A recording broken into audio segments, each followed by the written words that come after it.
Eisteddfod Genedlaethol Meifod. Dwi yma efo fy merch, ond dwi ar fi'n rhoi perfformiad cyhoeddus a dwi ofn. Iawn tydygu, mae'n amser i mi farw. Ger brom y genedl. Prop ydi hwn achos fel y gwyddos ti fyddai byth yn yfad dim na.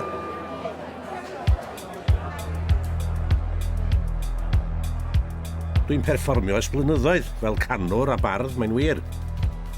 Ond canu o fath gwahanol iawn sydd i fod heddiw. Bydd lanau dolennog y teigris. Dwi wedi bod eisiau rhoi cynnig arni lawer gwaith, cofiwch, ond wedi bod yn ormod o gachwr i fentro. Dwi'n mynd i ganu Cerdd Dant am y tro cyntaf erioed. Mae hwnna'n iawn, ti'n gweld? Heb y delyn, dri, heb y delyn. A hynny o flaen cynulleidfa o gerdd dantwyr ffyrnig iawn. Medda fo wrtha i gyna, wyddos di dwi'n cachu brics. Twm Morys! Dacwr felyn, dacwr tanna. Be dwi'n nes heb neb i'w